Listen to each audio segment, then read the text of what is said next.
Ang ninuno. Ang kwentong ito ay hango sa totoong buhay. Mula ito sa isa nating kabayan na itago na lang natin sa pangalang Teroy. Taong 1961.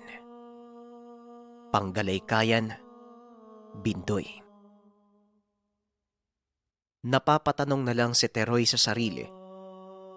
Napansin niya na kahit sa kabila ng edad ng kapatid ng lola, napakabilis pa rin kumilos ni Lolo Rogelio. Halos mag-iisang daang taong gulang. Ngunit kaya pa rin itong magtrabaho na tila hindi alintana ang katandaan.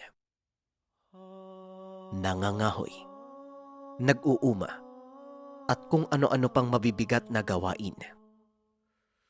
Sa katunayan, hindi ito naging sagabal sa mga anak kahit hindi siya alagaan at suportahan. Tumatanggi ang matanda na kesyo kaya niyang alagaan at pakainin ang sarili. Kung ano man ang ibibigay sa kanya, doon na lang ito ituon sa nabuong pamilya. Nag-iisa na lang si Lolo Rogelio sa tahanan. Hindi umaasa sa kahit anong tulong. Walang sinasandalan maliban na lang sa sarili. Mariing sinabi ng matanda na wag na siyang isipin. Dahil kung tutuusin, mas malakas pa siya ngayon kaysa noong kabataan. Wag na din siyang kaawaan dahil hindi naman kailangan. Ito ang labis na ikinakamanghan ng pamilya ni Teroy. Kapitbahay lang nila ang matanda kaya alam niya ang gawain nito. Paminsan, mapagbiro at pilyo din si Lolo Rogelio at hindi nagpapahuli sa uso. Kung ano ang bago, sumasakay ang matanda. Medyo malakas sa babae at palaging nakaporma. Tila bagets na napadpad lang sa lugar, lalo na kapag nakakatabi ang kabataan. Napakaangas ding umasta. Makatawag pansin ng matanda, kaya nagtataka ang ilan lalo na sa hindi nakakakilala kay Lolo Rogelio. 12 gulang pa lamang si Teroy ng mga sandaling ito. Unti-unti niyang napapagtanto na meron talagang kakaiba sa lolo. Napatanong siya sa mga magulang kung ano nga ba ang sekreto nito. Si Tio? Ganito yan anak nung buhay pa ang lola mo. Nasabi niya sa akin na yung kapatid niyang si Rogelio, meron niyang anting-anting. Bukod pa dyan, hindi talaga lumad na taga rito yan. Nadestino lang sa kagubatan ng Tanhay. Maagang nagretiro, nakabili ng lupa dito sa atin. Wika ni Tatay Jojo. Dagdag pa nito, si Lola Poring mismo ang nagmungkahi na doon na lamang ito manirahan para kahit papano ay magkita sila araw-araw. Lalo na't dalawa lang silang magkapatid. Hanggang sa naging manggagamot si Lolo Rogelio. Madalas wala na sa tahanan, kaya inakala ng ilang taga roon na espiya ito ng militar kahit maagang nagretiro bilang kafku. Paano ba naman? Bigla itong nawawala at babalik na lamang pagkalipas ng ilang araw. Maging ang pamilya ay hindi alam kung saan siya nagpupunta. Hindi naman ito nagpapaalam. Makikita sa umaga, ngunit biglang nawawala ng walang pasabi. Nung una, nag-aalala ang pamilya pero nung tumagal, nasanay na lang dahil maayos naman ang lagay kapag bumabalik. Basta anak, misteryoso yan si Tatay Rogelio Ewan ko ba kapag tinatanong ko naman, laging iniiba yung usapan. Minsan naman pabiro ang sagot. Mahirap paniwalaan ang pagpapaliwanag. Wika ni Tatay Jojo. Ganun po ba, Tay? Kung sa bagay, tinatanong ko din siya pero ang pilyo ng lolo. Nakikipagkamay lang habang nakatawa. Nakikipagbanggaan pa nga ng balikat. Nag-aalala ako baka bumigay yung katawan niya. Pero malakas talaga, Tay. Wika ni Teroy. Mula nang magkaroon ng malalim na pag-unawa ang bata, lalo na sa mga narinig niya sa ama, nais niyang alamin ang lihim na tinatago ni Lolo Rogelio. Isang umaga, nakita niya ang matanda na bihis na bihis. Nakaangat at makintabang buhok, nakakulduroy na pantalon, nakadamit na kasing kapal ng kapote. Nang mga sandaling iyon ay bitbit ng matanda ang baston na mukhang ugat ng kahoy. Ngunit nakahulma na tila pinagduktong na buto ng ahas. Si Teroy naman, nakatingin sa beranda ng tahanan, nakaharap lamang ng bahay ni Lolo Rogelio. Ang gara ng datingan, Lo ah. Saan punta natin? Kintab pa ng sapatos oh. Wika ni Teroy. Pista sa Dumulog, Dong. Makikipiesta lang. Sasaglit na rin ako sa Libo dahil may bibisitang kaibigan. Tugon ni Lolo Rogelio. Bibisita daw na kaibigan? Ang sabihin mo, Lo, mangbababae ka na naman? Tugon ni Teroy. Hindi may pupuntahan lang ako na importante. Tumatanda na ako eh. Ikaw ba? Gusto mong sumama? Magbihis ka, dalihan mo. Wala naman dyan ang mga magulang mo, hindi ba? Wika ni Lolo Rogelio. Sa pagkakataong ito, hindi nagdalawang isip si Teroy. Kagad siyang tumango at sinabing sasama siya. Nais talagang makifiesta ni Teroy. Dagdag na lamang dahil si Lolo Rogelio ang kasama. Bukod pa dyan, pagkakataon nito ni Teroy upang malaman ang sekreto ng matanda. Matapos makapagbihis, kagad nang tumakbo si Teroy palabas ng tahanan at hinabol si Lolo Rogelio na papunta na sa kalsada. Naglakad silang dalawa dahil napakabihira pa ng sasakyan ng mga panong ito at kung meron man ay laging punuan. Hapon na nang makarating sila sa lugar. Ayon kay Teroy, matapos makifiesta ay pupunta na nila ang kaibigan ng matanda. Nang mga sandaling ito, duda talaga si Teroy na babae ang sadya ni Lolo Rogelio. Ang buong akala niya ay malapit ang pupuntahan. Ngunit napansin niya na papunta sila sa bukid at wala na masyadong kabayan. Malawak ang palayan habang sa unahan naman, may burol na sobrang sukal. Nagaagaw na ang liwanag at dilim ng mga sandaling iyon. Nag-aalala ang bata, lalo na't malayo pa ang uuwian nila.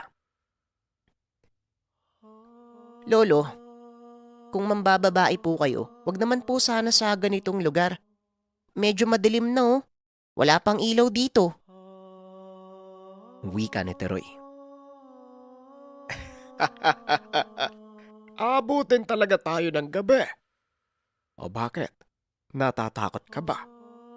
Huwag kang mag-alala. Hanggat kasama mo ko, hindi ka dapat matakot. Kapag may nagbiro sa'yo, makakatikim talaga sa akin.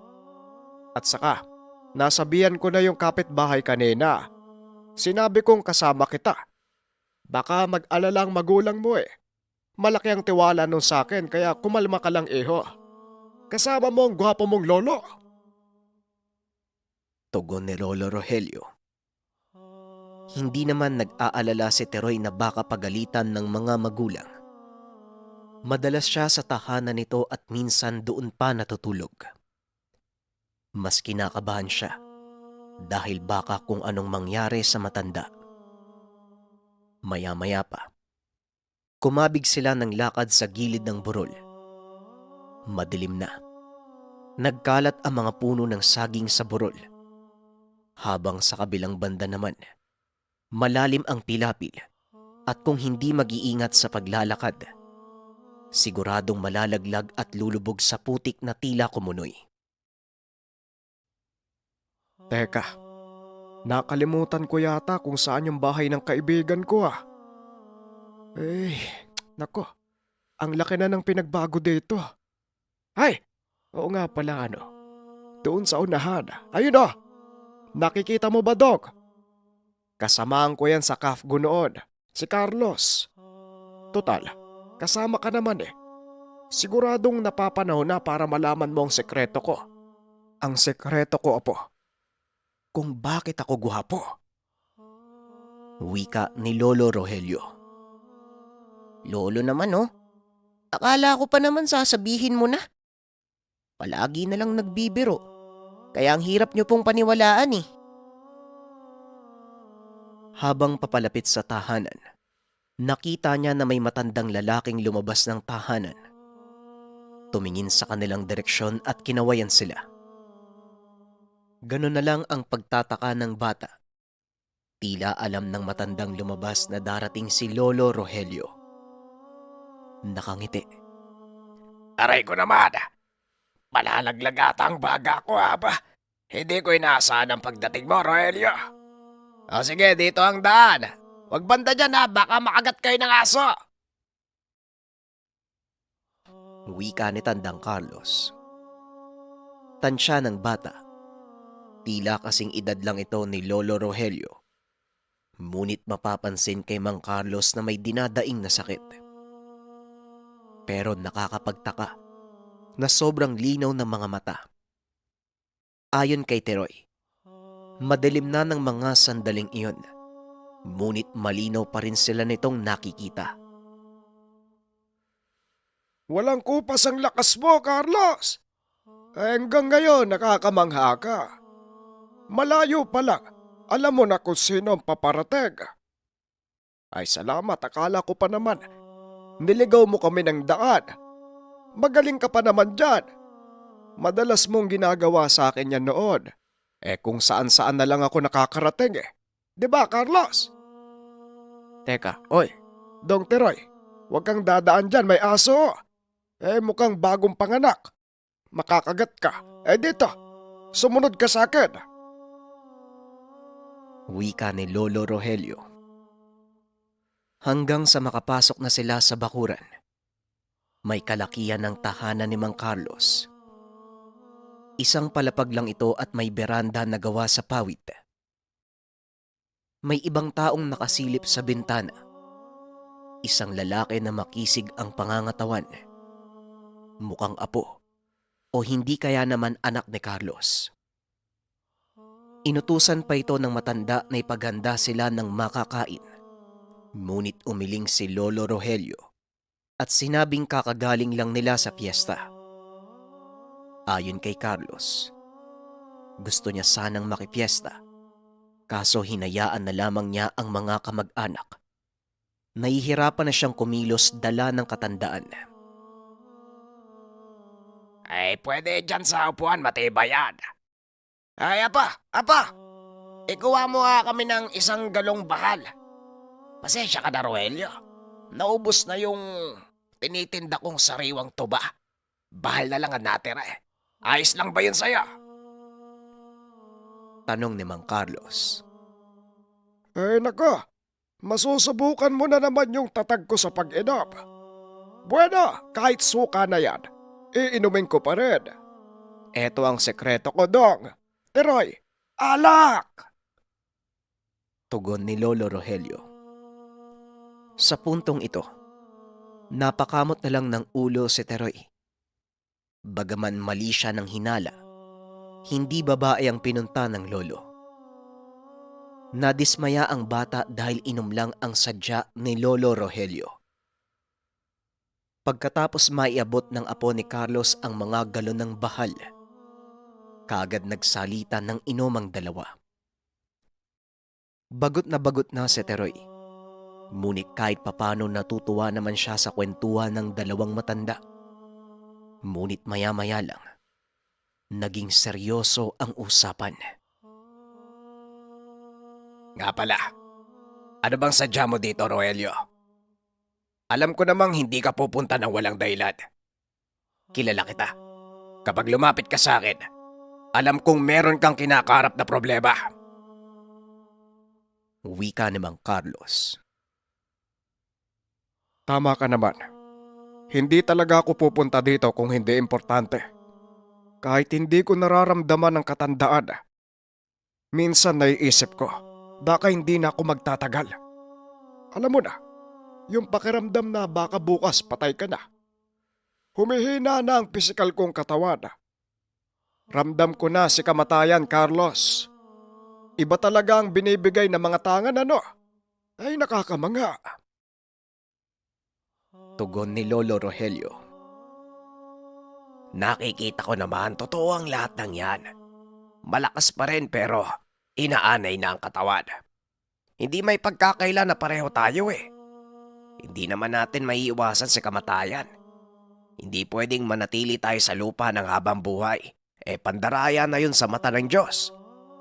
Siguro pwede. Kung yung lakas mo galing kay Satanas, malaya ka at immortal. Wika namang Carlos. Sa pagkakataong ito, maiging pinakinggan ni Teroy ang pag-uusap ng dalawa. Alam niya na meron siyang matutuklasan sa pagkatao ni Lolo Rogelio, lalo na sa mga binibitawang salita na ngayon pa lamang narinig ni Teroy. Alam mo, sa totoo lang, ayokong ipasa sa mga anak ko o kahit kaninong kamag-anak ang tangan ko eh. Natatakot ako sa sasapitin nila. Naiisip kong baka mas malala pa sa atin eh. Hayaan ko na lang ang pamilya ko na magkaroon ng normal na buhay. Wika ni Lolo Rogelio. Yan ba ang problema mo kaya ka nandito? Nako, wag Rogelio. Dapat may pagbigyan ka. Aray, ayan na naman. Sumasakit na naman ang likod ko. Hayaan mong may maging legasiya ka. Yan ang magsisilbing alaala mo eh. Bakit hindi mo sila turuan ng kalaban nang makaiwas sila sa panganib? Ayaw mo nun. Mananatiling buhay ang alamat ni Rogelio sa kamay ng kaanak mo. Pumili ka kung sino ang karapat-dapat. Wika namang Carlos. Dito nabati ang atensyon ni Teroy. Tila nasabik siya sa pinag-uusapan ng dalawa. Mawalang galang na po, Lolo Rogelio. Nakakabagot mag-antay dito. At saka parang hindi ko naman maintindihan yung pinag-uusapan nyo. Alam ko naman po na meron kang tinatago. At saka wag po kayo mag-alala, hindi ko naman po ipagsasabi eh. Ako lang po yung makakaalam. Saka aray ko naman, ang dami naman pong lamok dito. Wika ni Teroy. Aba, nakakatawa tong apo mo ah. Ikaw talaga, Rogelio. Sa sobrang pag-iingat, hindi mo na namamalayan. Nahihirapan na mga kaanak mo sa kakaisip sa'yo. Siguro sakit ka sa ulo ng pamilya mo, ano? Ako matagal ko nang sinabi. Maliliit pa lang ang mga anak ko, alam na nila kung sino ko. Ayokong nag-aalala sila eh. Pero teka, nakakamangha yung lakas ng kuryosidad ng batang to ah. At saka mukhang matapang. Tignan mo yung mga mata oh. Hindi mo ba napansin napaka-agresibo? Matalino tong batang to. Alam mo dong, itong lolo mo, alamat sa kafgo eh. Marami ang napatumbang rebelde. Mabilis at malakas kahit walang sandata. Rogelio, huwag kang sumimangot dyan. Mas magaan ang pakiramdam kapag nagsasabi ng katotohanan. Para mapanatag ka. Apo mo naman yan eh. At kailangan din nilang malaman kung anong lihim sa pagkatao mo. Palibasa, ayaw mong katakutan ka ng mga tao eh. Wika namang Carlos. Ay nako, Carlos. Ang aga mong tinamaan ng alak. Kinikindatan pa naman kita kanina. Hindi mo napansin. Alam mo namang may kasama ako eh. Ayan, wala na. Para mo na akong hinubaran. Huwag kang maniniwala sa sinasabi ng matandang ito ha. Hindi totoo yon, Teroy. Wika ni Rogelio. Lolo, alam ko namang pong totoo yan. Naniniwala po ako kay Tandang Carlos. Marami po kayong lihim. Pinag-uusapan na nga po kayo ng pamilya eh. Tama po si Tandang Carlos. Sakit po kayo sa ulo. Ayaw niyo pong magpaalaga kahit matanda na po kayo. Nag-aalala po kami. Baka wala kang makain, walang makasama, lahat ng anak mo may sariling pamilya na. Muling wika ni Teroy. Sa pagkakataong ito, napakamot na lang ng ulo si Lolo Rogelio at panay ang pag-iling. Naku, itong batang ito, oo. Ayan tuloy lumakas yung kuryosidad. Alam mo ba, Carlos, kahit pilyo yung batang yan, gustong gusto ko itong si Teroy. Apo to ng kapatid kong si Puring, pero lahat ng mga kamag-anak namin, kahit sa loob ng pamilya ko, sa batang ito ko nakikita ang sarili ko. Kaya nga natutuwa ako kapag nasa bahay yan eh. Wika ni Lolo Rogelio. Natutuwa daw, hindi naman eh. Palagi nyo nga po akong niloloko. Nawawala ka na lang bigla tapos gugulatin mo ko. Lagi pa nga ako naiiyak dati. Nilalayo mo naman ng usapan, Lolo. Liliis ka na naman ng kwento. Kapag naiipit, umiiwas. Tugon ni Teroy. Hindi magkawari sa kakatawa si Mang Carlos, maging ang apo ng matanda. Nakakatuwang pagmasdan habang nag-aasaran ang maglolo. Sobrang kulit. Pareho ng ugali na malakas magpatawa. Yun naman pala eh. Bakit hindi na lang tong bata na to yung piliin mo? Aatakin ako sa inyong dalawa. Grabe kayo mag-usap.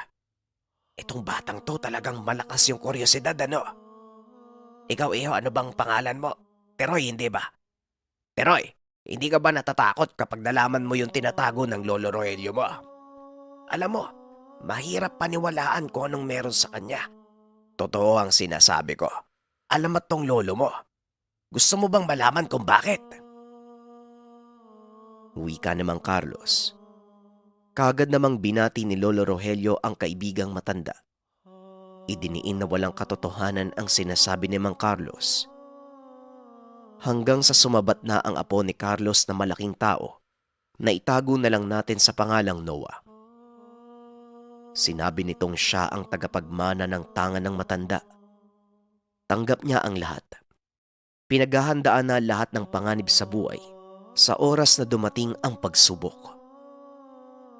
Mawalang galang na po, Mang Rogelio. Pero dapat, sabihin niyo na po sa apo niyo yung lahat eh. Para kahit papano, meron man lang nakakaalam kahit isa sa pamilya mo. Yung batang yan, pwedeng siya rin yung piliin mo. Nakikita ko naman na magkasundo kayo eh. Wika ni Noah. Walang nagawa si Lolo Rogelio kung hindi sabihin ng katotohanan. Kaagad niyang sinabihan si Teroy na dapat isa-isip ang lahat ng maririnig. Isang beses niya lang ito sasabihin at hindi na uulitin pa. Ayon kay Lolo Rogelio, totoong isa siyang alamat noon. Si Mang Carlos din mismo ang nagbansag. Mula ito nang magtangan siya ng sobrang lakas na mutya. Alam mo ba kung ano ang mutsyadong? Oh, bakit napapakunot ka agad yung mukha mo? Makinig ka muna. Hindi na ako nagbibiro. Ngayon, totoo ang lahat ng lalabas sa bibig ko. Wika ni Lolo Rogelio. Mukhang diskumpiyado pa rin si Teroy na tila hindi naniniwala. Nakangiwi ang bibig habang nakikinig sa matanda. Sigurado ka, Lolo ah. Totoo yung lahat ng sasabihin mo. Mamaya hindi na naman eh. Kagaya na lang nung bibilan mo ko ng laruan. Wala naman. At saka, ano po ba yung mutya? Sige nga po, naniniwala na po ako. Wika ni Teroy. Dito napangiti si Lolo Rogelio. Hinawakan ang ulo ni Teroy. Nasabing nararapat na sigurong ipasa ang kaalaman, ngunit sa bata lamang. Sa pagpapatuloy ng matanda, ang mutya ay isang bertud. Maraming klase pero lahat ay galing sa kalikasan. May iba namang bertud na gawa lang ng tao, kagaya na lang ng bertud ni Carlos na digdum. Inukit na digdum at ginawang San Benito, Ngunit idiniin ng matanda na malakas ang kaibahan ng galing sa kalikasan at sa gawa ng tao. Ang mga nakakamanghang bagay, bato, buto, at marami pang uri na may waga ay isang mutya. Habang halos lahat naman ng mutya na galing sa tao ay gawa ng may karunungan. Ngunit may pagkakaiba din ang karunungan, lalo na kung saan nanggagaling at kung sino ang gumawa.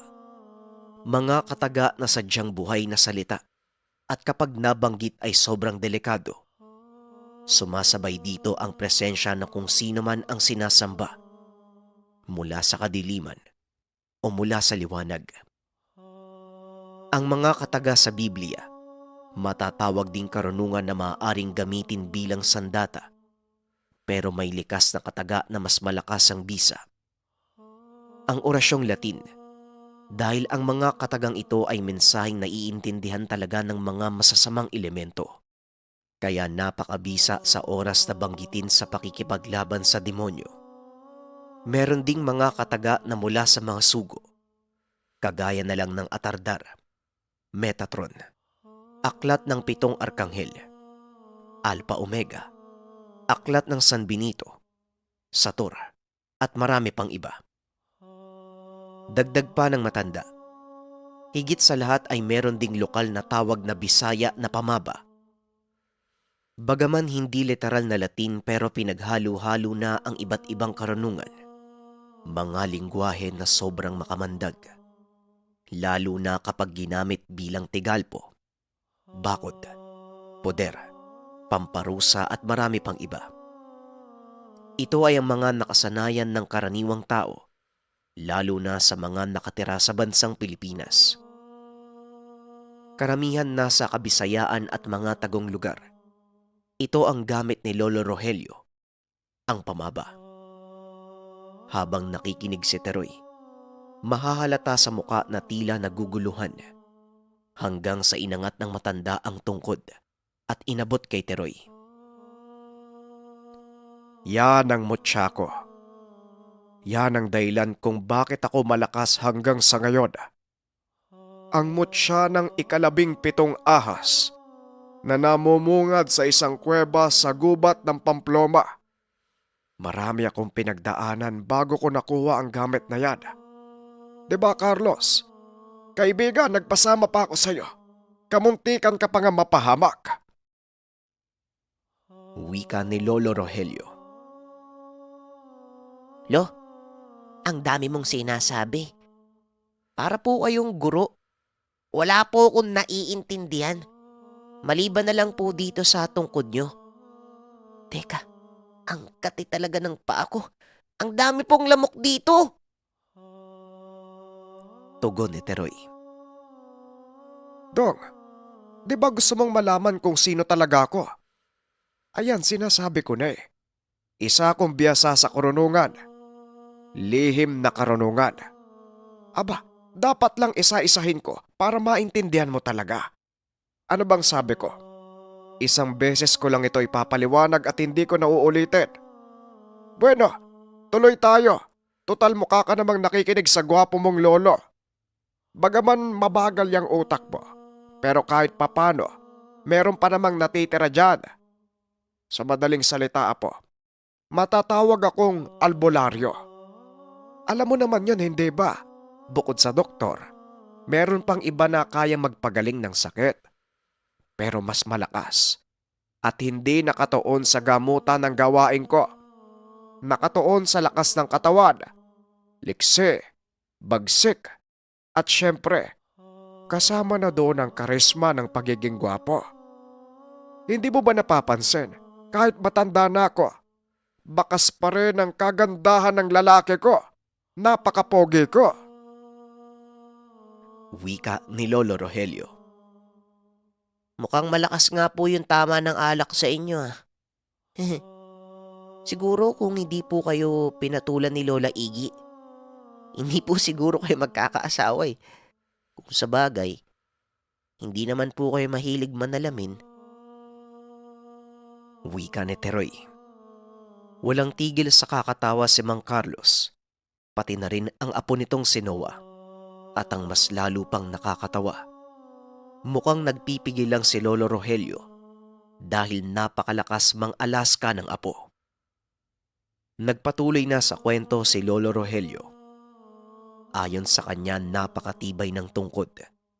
Mas matibay pa sa bakal, pero magaan. Ang sabi naman ni Teroy, mukha lang itong pinagdikit ng mga buto. Ngunit tumugon si Lolo Rogelio na hindi. Matapos mahuli ang 17 ahas, ibinilad niya ito. Dahil ang hinala niya, nasa balat ang mutya. Ganun na lang ang pagtataka ng matanda. Dahil naaagnas ang balat at ang natira na lang ay ang buto. Kakaiba ito sapagkat hindi naghihiwalay. Sa halip magkakadikit pa rin at kahit anong hampas sa buto ay hindi nasisira. Hindi naglaon. Tuluyan pa itong tumigas at naging itsurang baston. Ito ang ginamit niya noon sa pagpuksa sa mga rebeldeng tulisan. Wala siyang sandatang dala. Baston lamang. Ngunit hindi siya kayang matapatan ng mga rebelde. Kahit pa may malakas din itong tangan, kayang-kaya niyang talunin. Maliban pa dyan, habang nasa gubat ang mga Kafgu, hindi may iwasan na may ibang makakalaban bukod sa rebelde.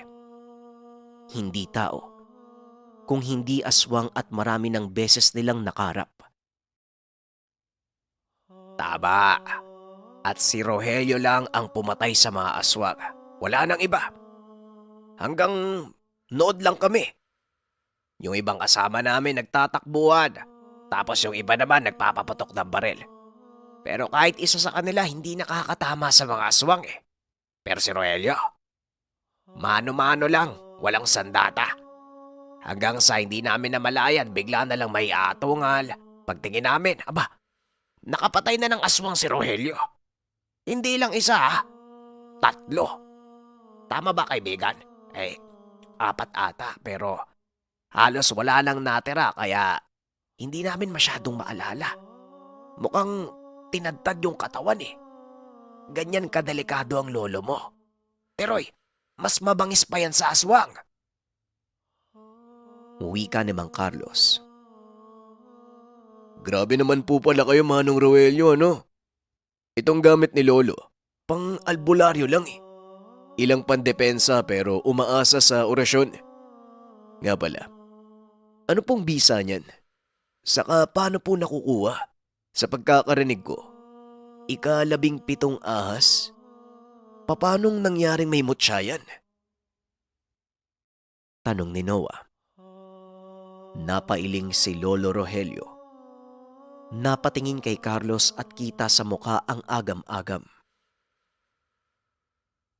Kagaya ng sinabi ko, kamuntikan kaming mapatay sa pagkuha ng mutya ng 17 ahas. Akala ko nga noon trabong ko. Buto pala. Bueno, ganito ang nangyari.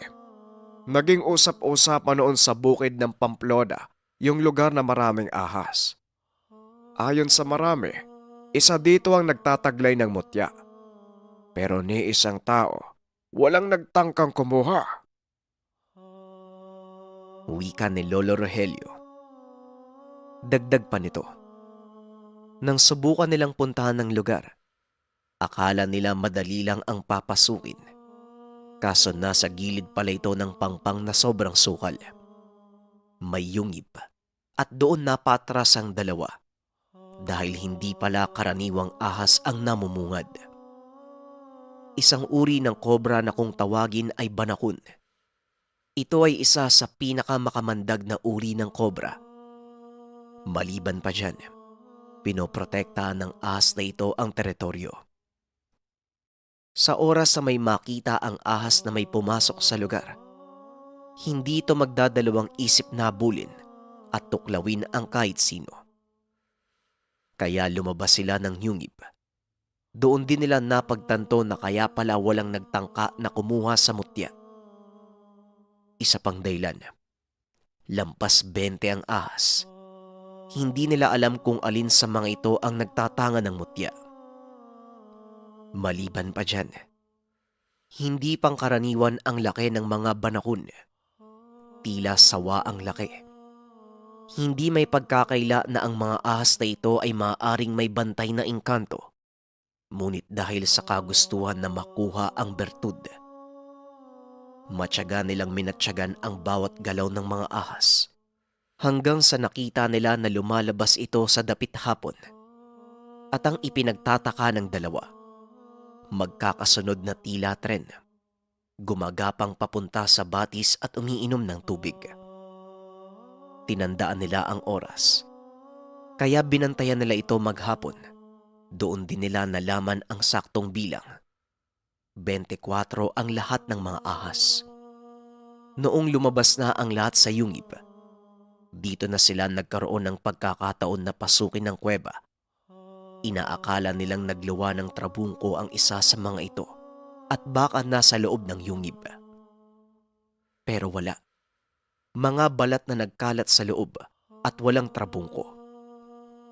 Kagad naman silang lumabas dahil baka abutan ng mga banakon. Dismayado si Lolo Rogelio. Bagaman masasabing may kababalaghan ng lugar, ngunit tila hindi totoo ang haka-hakang may mutya. Gusto sanang itigil na lang ni Lolo Rogelio ang pagkuha.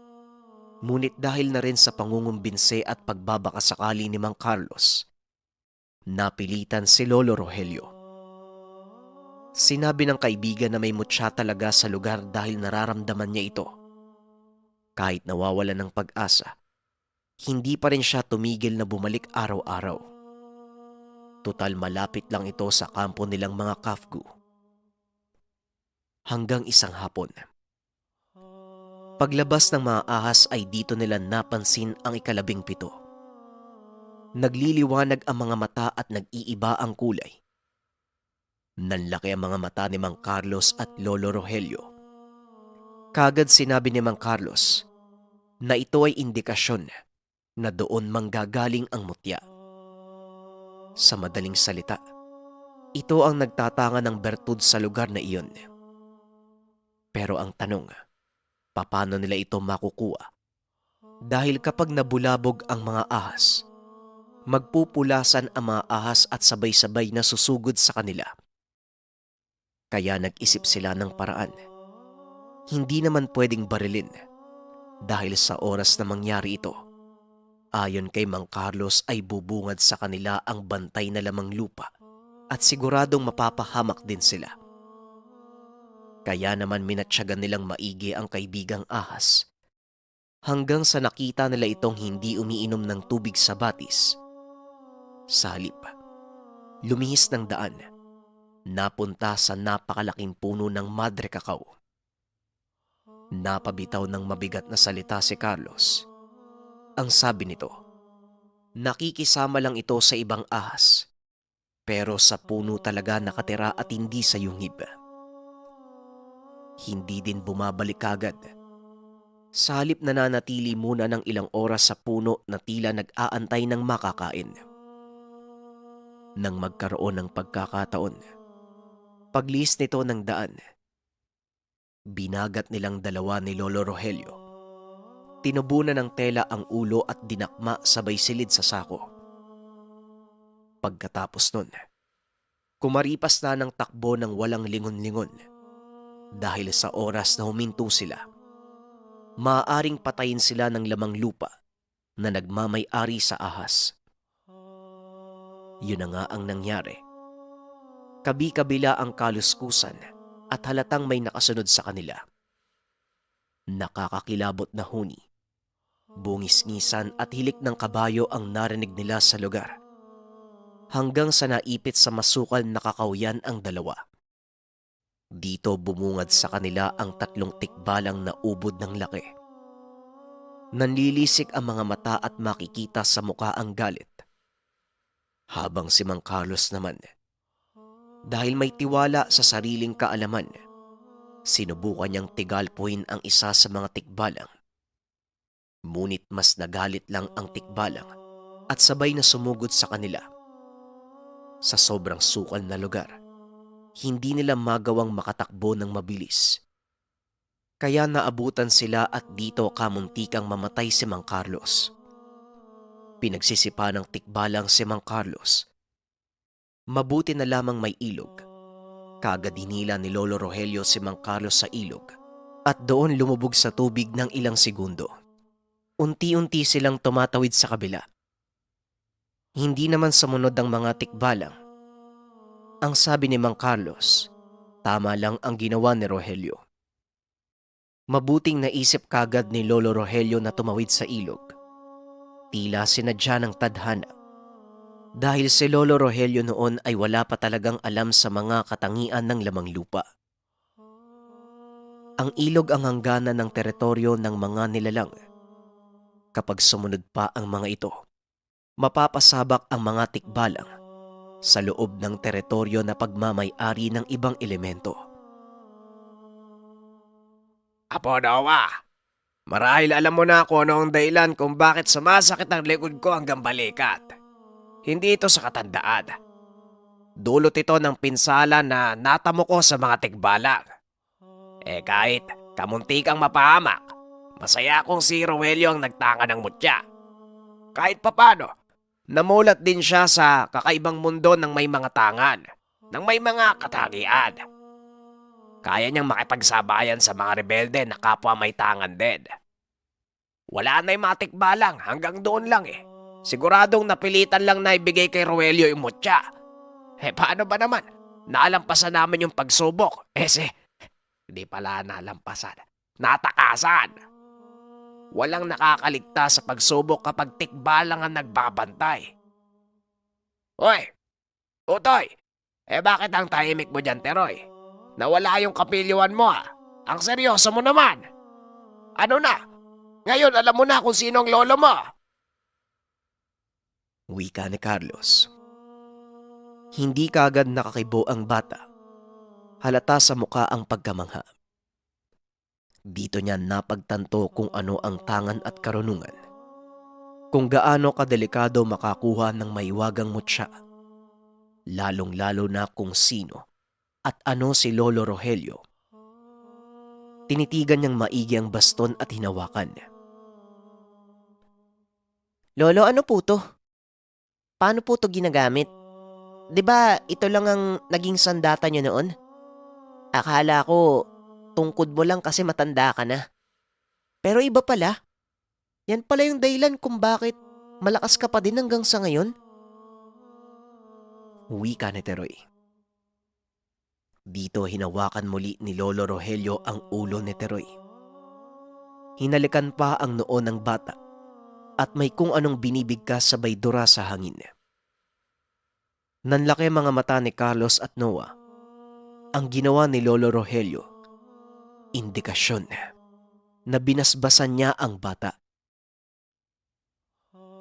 Sabi ko na nga ba hindi mo naman isasama ang bata kung wala kang interes sa kanya. Siya ang pinili mo, tama? Aba, nakakapanabik to Sana matunghayan ko pa ang pagkakaroon ng kakaibang katangian ng apo mo. Dawa, total mas matanda ka. Pwede bang ikaw ang magbantay dito kay Teroy kapag wala kami? O kapag nawala na kami? Wika ni Mang Carlos. Labis ang pagtataka ni Teroy. Napatingin pa ito sa malayo at halatang nag-iisip ng malalim. Sumabat naman si Noah. Gusto niya ang bata sa kabila ng kapilyuan nito. Dagdag pa ng binata. Dahil alam niya ang tahanan ni Tatay Rogelio. Bibisitahin niya palagi ang bata. Natatakot na ako, Lolo Iba na yan.